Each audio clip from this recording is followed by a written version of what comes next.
Welcome to the YouTube channel of Autism Without Borders, where you will be getting awareness regarding autism, other developmental delays, neurological disorders, their red flags, causes and interventions. Autism और दीगर असाबी उर्स के बारे में आगाही, उनकी अलामात, वजूहात और उनका हल। Request Dr. Azra Rafiq to start off with her presentation. And as Mr. Burhanul Haq has mentioned, please go and visit Autism Without Borders website. There you can view a lot of information regarding autism, our previous sessions, and the Autism Blue Book. Over to you, Dr. Azra. Thank you so much. Yes, thank you, Nadia. And thanks a lot, Dr. Mahar, for doing the collaboration with us. And I'm so happy today because you have already a great team, I think. And I saw Nina, and I was so happy that she is really an asset for you. And she's working along with you. So let's start. Today's topic is like autism surveillance and management project. We will talk about it, and Nadia already told you. And she already did my introduction. So I'm a consultant pediatrician. At present, I am working with ZMT Clinics Network, which is a charitable organization in Pakistan. And I'm also working with Thalassemia Care Center and Thalassemia Free Pakistan. And in Canada, I had been working as a community health educator. And also I worked as a settlement counselor with PECS, Polycultural Immigrant Community Services, once upon a time, I think. So let's move. So as Nadia told you that it is a part of the Preventive Pediatric Project. And what's Preventive Pediatric Project? She already told you, so my job is somewhat easy. And you know, we need to focus that healthy children leads to healthy nation. And when we talk about Canada, Canada is a beautiful, beautiful bouquet of the different cultures and different religions with the equal human rights. So you can see that black and white, and then Afghani and Pakistani and Indian and Chinese, and so different types of the children. And children are their rights because the month of the November, 27 November is the Universal Children Day. And the December is the month of Disability Day. So we all must realize this, that children rights are our responsibilities, because they will not, you know, they will not talk about their rights, but we need to realize, and we need to practice it. And they are not our property. They are in our children, they are in our home. Allah, God sent them in our home, so we need to take care of them. So with these words, as we already discussed, that the preventive pediatrics is defined as the prevention of disease and promotion of physical, mental, and social well-being. The prevention of disease, I can say, because I am also a Canadian and I love Canada. And the prevention of disease is at the top in the Canada. There's a very good healthcare system. And they have like controlled infectious disease most of the time. And sometimes when there's a corona, there's a different story. So the prevention of disease, then the promotion, we need to focus on the promotion of physical, mental, and social well-being. Because when we feel that we are healthy, we never go to doctor. And when we think that our children are healthy, we never go to the doctor. Although in Canada, there's a regular baby visits. So keeping in this mind that who can help with the preventive pediatrics, the healthcare providers, doctors, pediatrician, nurses, RN, registered nurse and registered practitioner nurses, then technicians, health workers, midwives, lady health visitors, then children caregivers. Maybe the nuclear family, maybe the joint family, so the mother, father, grandparents, aunt, uncle, elder sister, teachers, and then ECE, early childhood educator. Estahira is with us, and she can work with us. because she's at present working with the South Asian Family Support Services in Scarborough. And Dr. Mahar's organization, SACHSS, is in Mississauga, but still she can help. So we already talked about the autism surveillance and management and what is it. So let's see what is autism. We start the story from here. And maybe the many things you know. So I always say that during this session, there may be something, you know, the reminding you something and learning something. So what we learn and what we share today is what is autism and what is early signs and what is screening. So what is autism? Because we have not much time, otherwise I love to be interactive. So can anyone share what is autism? If anyone want to share with me that what do you think, what is autism? Yes, anyone? Yeah, maybe child have a developmental delay and a social also, so he cannot be social or verbal or non-verbal. He cannot communicate according to his or her age. Yes, am I right? Yes, good. Yes, good. Very good. So let's see what is autism. And autism is a complex neurodevelopmental disorder. So the exact definition is complex neurodevelopmental disorder. And it is a disorder, it is not a disease. So when we talk about the disease, we talk about the treatment. But when we talk about the disorder, there is no treatment, there is a management. So it limits the person to communicate and relate to the other people, as you already said. So it first appears in the young children who fall along a spectrum. It is called ASD, Autism Spectrum Disorder, from mild, moderate, and severe. Level 1, level 2, level 3. And because this session is just, you know, the basic one. So we will discuss all these things that what falls in the mild and moderate and severe. We will in the second or third session, we will go in the detail. So it first appears in the young children who fall along a spectrum. The stats from the South Asia, you know, because the SACHSS is working for the South Asian Canadians. So South Asia covers, I think, Pakistan, India, Bangladesh, then I think Sri Lanka, and many more countries. Dr. Mahar will know, and we all must know that what are the South Asian languages, because our purpose sitting here and doing this session is to make master trainers in the different languages. In the different languages, then they go and they teach and they do the awareness program and the screening in their community. Because even in the government of the Canada says that what we learn in our home language or the mother tongue, then we absorb it better. We absorb it better and we understand and perceive it better. So the state from the South Asia estimates that there may be the, you know, the children, there may be the very high, you know, autistic children in Pakistan and in the South Asia, but because these are the developing countries, so there is less facilities and less resources, so they remain undiagnosed due to the lack of the awareness and expertise in the diagnosis. And according to the Center of the Disease for Control, the Center of the Disease for Control, for the Prevention and Control of the Disease, that's called CDC, it is 1 in 54. And in boys, it is 4 times more common as girls. This is CDC. So you can go to the CDC website and you can see all these data.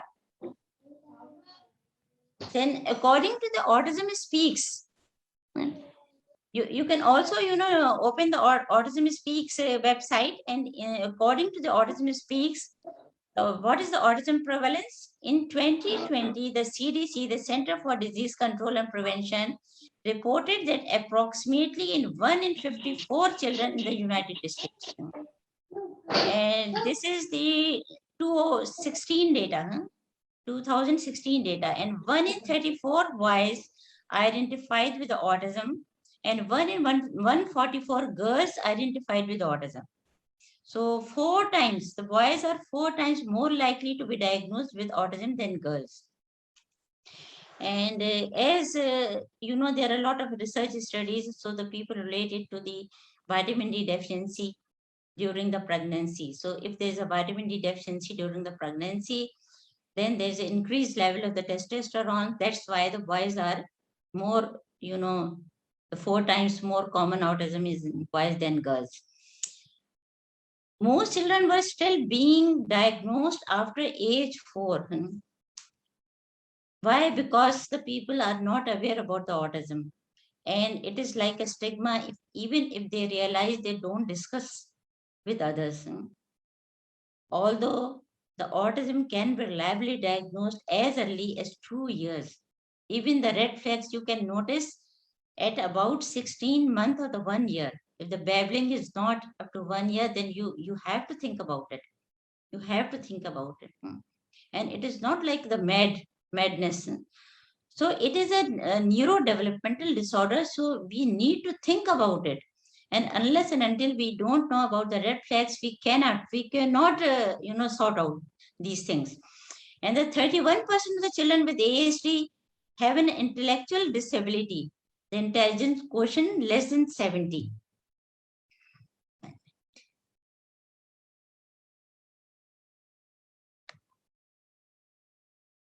"31% of the children with ASD have an intellectual disability, intelligence quotient like IQ less than 70. Then 25% are in the borderline range, like 71 to 85. And you can see that 44% have the IQ scores in the average to above average range, like above 85. So this is the good news. So if someone tell you that your child is with autism, so don't be stressed. So maybe it will be, fit in the higher side of the high functioning children, more than 85 IQ. And autism affects all ethnic and socioeconomic groups. That's why we made Autism Without Border.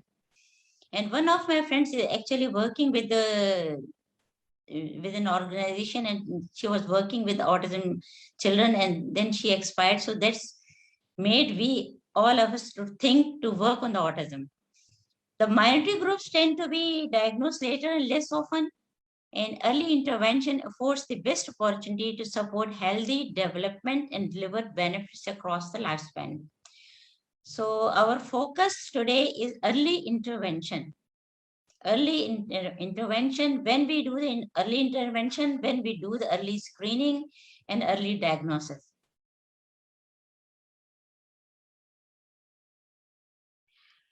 Now here you can see some of the figures that autism speaks, and it is again from the Center for Disease Control and Prevention. And you can see that in 2004, it was 1 in 166. Then in 2006, it is 1 in 150. Then likewise, in 2014, it is 1 in 68. And 2018, it is 1 in 59. And in 2020, it is 1 in 54. So it is increasing day by day. And developmental pediatrician in Pakistan, Dr. Shazia, is saying that it is spreading like an epidemic.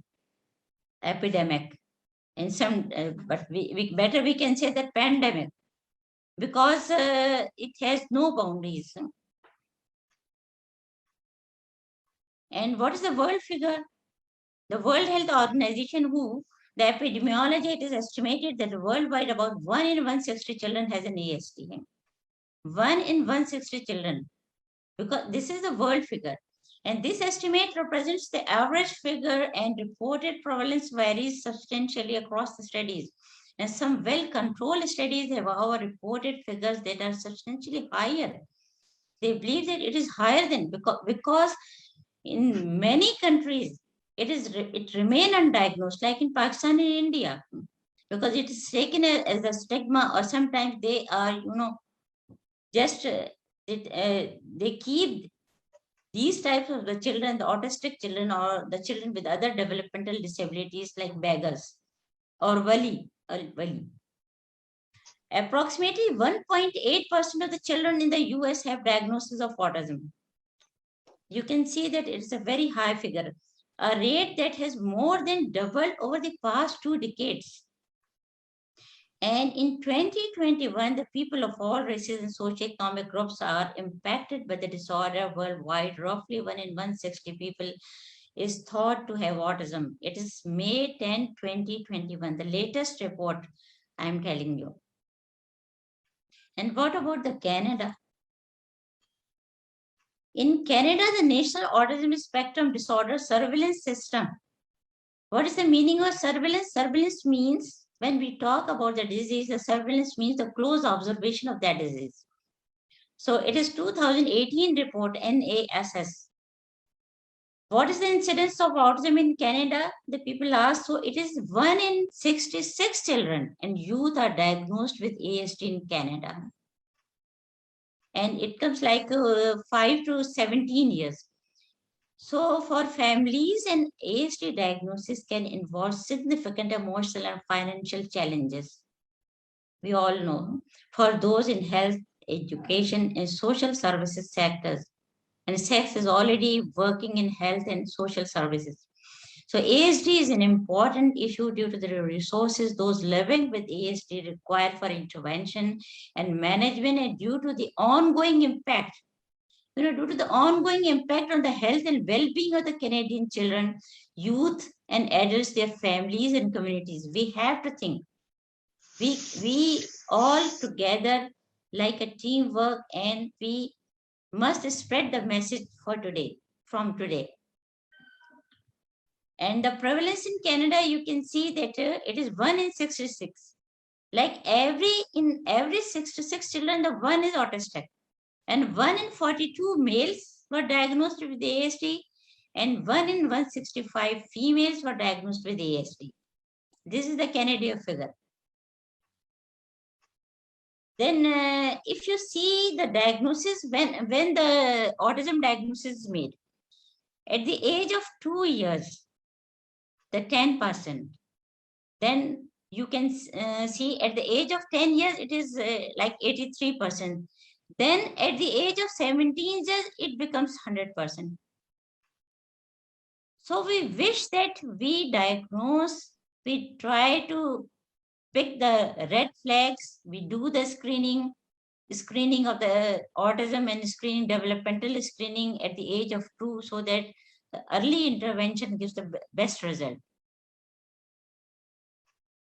So the prevalence of autism in Canada, 4.5% of the school-age children were recorded with an autism diagnosis in 2020-21. It's a high figure, 4.5%. But the good news is 14% of the children with autism did not have any special education needs, because they are on the one side of the spectrum. They have the mild, or me and you, maybe we have some mild autistic, the characteristic in us, and we try to adjust it, and sometimes we take it as an introverted or extroverted. So the 6.7% of the boys and 2.2% of the girls. Then autism spectrum disorder, the children and youth in Canada, I already told you the summary of this. So the question is, because there is a disability allowance and there are so many things which are in Canada, which is covered. So is ASD a disability in Canada? Yes. Autism has become one of the fastest growing disabilities of the past few decades in Canada and around the world. So at Canadian Disability Benefits, we regularly see the effects that this disorder has on both those who suffer from it and the family members who care for them. Because care for the caregivers is very important. Care for the caregivers. Because the parents are so much stressed, And approximately, when we talk about the Ontario, Approximately 135,000 autistic people in the Ontario, 1 to 2% of the Canadian population are on the autism spectrum. And as we told, 1 in 66 Canadian children and youth ages 5 to 17. We're not talking below 5. So while you can't prevent having a child with an autistic disorder, you can't prevent, but maybe in the future we will be able to prevent it. But you can increase your odds of having a healthy baby by doing these lifestyle changes. What lifestyle changes? Live healthy, have regular checkups like antenatal, prenatal checkups, regular baby visits, then eat well-balanced meals, no junk food, exercise, no smoking, no alcohol. Make sure you have a good prenatal care and take all recommended vitamins and supplements, because vitamin D deficiency leads to the autism. This is, from the Government of the Canada website. So what are the problems which are associated with the ASD? The people around the world struggle with the challenges associated with the autism, like mental health issues, then intellectual disabilities, as I already told you, then other health concerns, comorbidities, speech problems, sensitivity issues, and lifetime cost of the autism can be as high as $2 million per person. Can you imagine? So by early intervention, we can decrease this. So in an effort to track the number and characteristic of the children in the United States with autism, the CDC established an autism and development disability monitoring in 2000. You can go to the CDC website and you can see for your country. So what are the reasons for the increase in the global ASD prevalence? So let's see the positive things. Maybe the autism is present, like 40, 50 years back.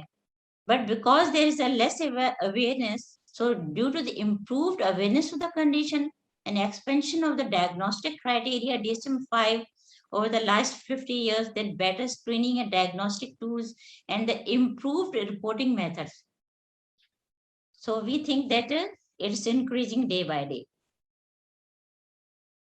And the outlook for autism in 2021 is like, while autistic individuals face difficulties that make various aspects of the life more challenging, but again, we have to see the positive things.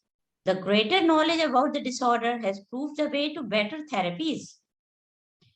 Now, during the corona, there are teletherapies and the behavior therapy and occupational therapy and so many things are speech therapy, and the people are doing, online. So autism research has allowed for more effective diagnostic process. As in the beginning, there was no treatment, there was no vaccine for the corona. Now there is a vaccine and now there is a treatment, even the oral tablets, like for the corona treatment. So as well as the enhanced treatment and the better understanding of the necessary accommodation for those with the disorder. So the effective, remember, the highlighted things, the effective intervention, therapies, and healthcare services greatly improve quality of the life for those with autism. So thanks to these advancements in our approach to autism treatment, there are more opportunities for autistic individuals in the future. So what are the different misconceptions? The people think that it is a mental illness. It is not a mental illness like anxiety and depression, bipolar disorder. No. It is a neurodevelopmental disorder, and it is not caused by bad parenting. But the bad parenting, we can think in a way that if the junk food is offered or the lot of screen is offered, so that period which is for the learning, that period will be missed. So the children with autism are not kids who misbehave. So what causes autism? The reasons we don't know, the scientists don't know the exact cause of the autism. So we can divide it like genetic and non-genetic. So the genetic disorder like the Fragile X and the tuberous sclerosis, and it may be associated with some other genetic problems. Then among the non-genetic, like chemicals in the environment, like the DDT and other things. Then infection during the pregnancy, especially the rubella. Then some drugs like valproic and thalidomide during the pregnancy. then the advanced parental age.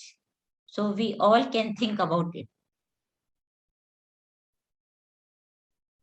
Then vaccines, there is a big lobby, anti-vaccine lobby in the Canada, like in a country like Canada, which is a developed country. So there's a big lobby. And I know many families who haven't received any vaccine, even the corona vaccine, and not a single vaccine for their children. No link has been found between vaccine and autism. Despite many scientific studies, researchers have scrutinized the measles, mumps, and rubella vaccine. You know, the people were thinking that in 1998 that MMR is responsible for autism, but there is no such thing is proved.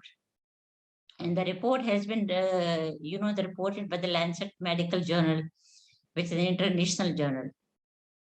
So there is no link between vaccine and autism. Then autism among siblings, yes. The people who have one child with autism have 19% chance that another child will have it too. According to one study, if 2 children have autism, the risk is even higher for a third sibling. And a study of twins found that when one fraternal male twin has autism, there's a 31% chance that the other twin will have it too. So when autism affects a boy with an identical twin, there is a 77% chance that both boys will have an ASD. And now we see that how does the autism, affect the brain. The autism affects the parts of the brain that control emotions, communication, body movements. We have like 10 minutes more, so I will go somewhat quickly. So by the toddler years, some children with ASD have unusually large heads and brains, which may be because of the problems with the brain growth. And when we talk about the screening and diagnosis of the autism spectrum disorder, the diagnosing autism spectrum disorder is very difficult. It may be difficult since there is no medical test. There is no medical test like a blood test to diagnose the disorder. Maybe we will, because there are a lot of research studies and people are now saying that at birth, if the saliva will get tested, so they will, diagnose at birth. So what we need to do, we open our eyes, we keep an eye on the child behavior and development to make a diagnosis. So ASD can be sometimes be detected at 18 months or younger. By age 2, a diagnosis when experienced professional can be considered very reliable. So however, many children do not receive a final diagnosis until much older. So even if the diagnosis is not made, you start doing the intervention like speech therapy, behavior therapy, and occupational therapy. So diagnosing an ASD, 2 steps. One is the screening, and among the screening, we will do the developmental screening and autism spectrum disorder screening. And second, which is for the confirmed diagnosis, is the comprehensive diagnostic evaluation. We will not touch this. So for the screening, we need to do the developmental surveillance. What is surveillance? Surveillance means the detailed history. The developmental screening is a short test to tell if the children are learning basic skills when they should. And before that screening, we need to take a full history during pregnancy, antenatal, natal, and postnatal, all these things. And during developmental screening, the doctor might ask the parent some questions or talk and play with a child during an exam to see how she learns, speaks, behaves, and moves. So a delay in any of these areas could be a sign of the problem. And all children could be screened for developmental delays and disabilities. Not only you not need to focus only on the autism, all developmental problems and disabilities during regular well-child doctor visits. So ideally 9 months, 18 months, 24 and 30 months. But according to the Canadian Pediatric Society, the regular baby visits are done on 2 months, 4 months, 6 months, then 9 months, then 1 year, then 18 months, and then so on.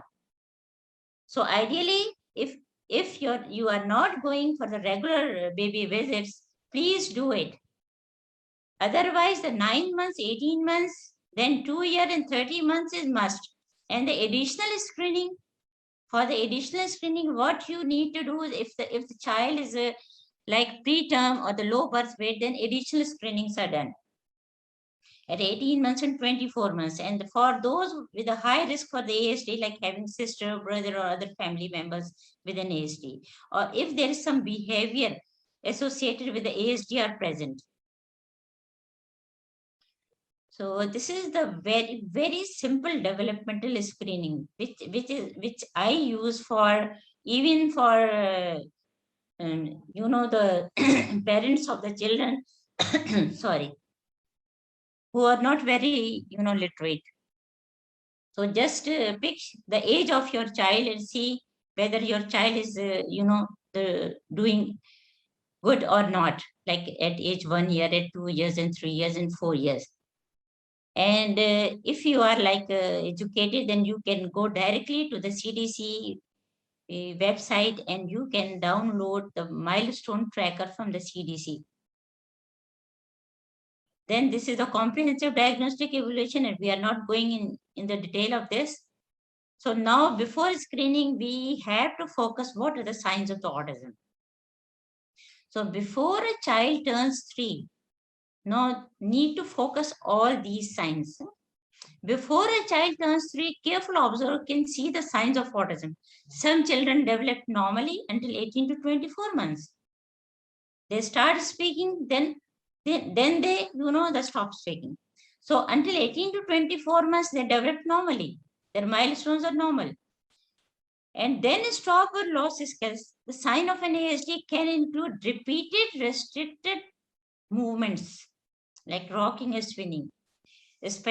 So avoiding eye contact or physical touch.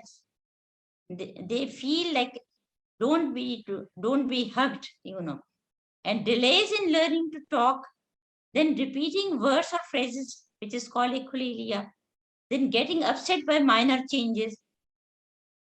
And it's important to note that these signs can occur in the children without ASD too. So remember, you know, it is highlighted. It is important that these signs can be in the children without ASD too. Then in the first year, what you need to notice, even young infants are very social, we know.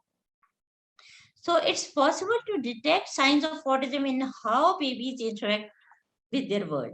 At this age, a child with an ASD may not turn to a mother's voice, not respond to his own name, not look people in the eye, mean no eye contact, have no babbling up to 1 year, or pointing by age 1. No smile or responding to social cues from others. But still remember, the babies who do not have autism can have these behaviors too. But it's best to contact your doctor right away with any of these concerns. These are called the red flags. Then in the year 2, the signs of autism are more noticeable in the child's second year. So while other children are forming their first words and pointing to the things they want, a child with autism remains detached. And signs of autism include no single words. Remember, no single words like Baba, Mama, Jaja. No single words by 16 months. No pretend games by 18 months. No 2-word phrases by age 2. And loss of language skill. They started speaking, then there's a loss of language skills. No interest when adults point out the objects such as plane, flying, or overhead. Then some other signs also, the people with autism sometimes may have physical symptoms like digestive problem, like constipation or the diarrhea. Sometimes it is related to the celiac disease, gluten sensitivity. The children may have coordination, poor coordination, the fine motor or the gross motor, like small muscles and large muscles used for running and climbing. They're not interested in climbing on the swings. Then smaller muscles not interested in making the Legos, all these things. Then about a third of the people with autism also have like fits Then speech problems, I already told you, the doctor will check how your baby respond to your voice, smile, or other expressions. And hearing test is must. And in Canada, you people are, lucky that BERA hearing test is done at birth. Then poor social skills, we already talked about it, that they may not use the gestures, body postures, or facial expression to communicate. So there is no medical test for the autism, but examination in detail may be helpful to rule out the hearing loss, vision problem, speech difficulties, the lead poisoning, or developmental problems, which is not related to the autism. So autism is actually by exclusion of other developmental disabilities. So parents may need to answer a list of the questions called a screening tool to assess the child's behavior and communication skills. So getting intervention early, ideally before age 3, that's called 1000 days window period, can greatly improve the child's development. Then there is Asperger's syndrome. The people with Asperger's syndrome, sometimes it is categorized like in ASD, and sometimes it is a different entity. It's taken as a different entity. So in fact, they may have the advanced verbal skills, but they can be socially awkward and have trouble understanding non-verbal cues such as facial expression. They may focus intensely on one topic that interests them, but have trouble making friends or relating to people. So what's the conclusion? The early screening for autism, we are doing the screening for autism from 1.5 to 3.5, 1.5 year to 3.5 year. So many children aren't diagnosed with an autism disorder until the preschool or even the kindergarten. If your child is not diagnosed and you think that there is some red flags, so please go for the detailed examination before admission to the school, elementary school. Then possible signs of the autism in babies and toddlers. By 6 months, no social smiles or other warm, joyful expression directed at people. By 6 months, limited or no eye contact. By 9 months, no sharing of the social vocal sounds, smiles, other non-verbal communication. By 12 months, no babbling. By 12 months, no use of gestures to communicate like pointing, reaching, waving, saying baba, bye-bye. By 12 months, no response to name when called. By 16 months, no words. By 24 months, no meaningful two-word phrases. So you must be careful about that. So don't be scared of stigmatize the child, stigmatize the child. Please be careful and go to the doctor and discuss about the red flags. So any loss of any previously acquired speech, babbling, or social skills, as I already mentioned, so has unusual and often intense reaction to sounds because due to the sensory issues, smells, taste, textures, lights, and color. And then possible signs of the autism at any age. You can see the list. So now I will talk, we are going to discuss it, the screening tools, and it is on the Autism Without Border website. And for the toddlers means 16 to 30 months. But if you see the red flags, even you can screen at 1 year. So for the toddlers, the MChat are modified checklist for autism in toddlers, which is revised by Diana, and it is get translated in Urdu. And we want you people to translate in different languages.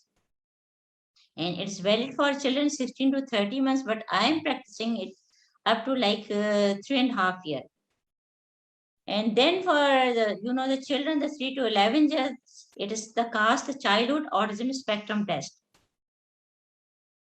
This is the sample of the MCHAT-R. So maybe the next session we will do on the detailed screening. And there are 20 questions. You can go through it and you can screen your child by, going to the Autism Without Border and then scoring for the ASD. Even if you have hard copy, you must know how to, do the scoring. So all know have score except 2, 5, and 12. Question number 2, 5, and 12. If they have, yes, we will do the score. So if 0 to 2, mild risk, 3 to 7, even the 3 to 7 is the moderate risk, but I always call for the follow-up. And most of the time they are, out from the autism. But if there is 8 to 20, it is a severe risk. So we need to do the follow-up. We must refer the child for the detailed assessment. Then quickly the management, there are behavior programs, education and medication. These all we will in the session in the future session we will discuss all these things in the detail. So the behavior programs, under the behavior programs we can say the TEACH program, the treatment and education of the autistic and related communication handicapped children, is a whole of life program. Then applied behavior analysis, ABA, encourage positive actions and discourage negative behaviors. Then floor time program. When I posted this flyer to the different groups in Canada, so people asked me whether you are going to do in Urdu. But because this is the first session, so we are doing in English, but we are happy to do in the different languages, because the people will absorb and perceive and understand more in their home language. Then education academics, we will do the whole session on the academics. The schools are required to develop an individualized education program, because every child with the autism and even those without autism is different. So IEP, it is called IEP. So if you have a child with autism, so just check whether you are following the IEP. Then sometimes we need medication, like if some psychosis, antipsychotic medication, if the child is harmful for others, or if you are scared of the self-injury, then we can prescribe the medicines, few medicines. And sometimes due to the fits, the anticonvulsant drugs, then for the depression, some drugs. Then the sensory processing, like they may be extremely sensitive to the sounds, touch, taste, sights, or smells, like a condition known as a sensory processing disorder. For example, they may be upset by the bright flashing lights or school bell. A small study by the Temple University researchers found that helping children adjust to different sensations led to fewer autistic, the mannerism and better behavior. Nadia will tell you more about this. So now as the time passes, there are different, autism and technology. Over the time. Yes. So I think so autism and diet we will need to discuss in the future sessions. Yes. Then accommodation in the school, the placement will depend on the child's individual need. And then living with the autism, there are many children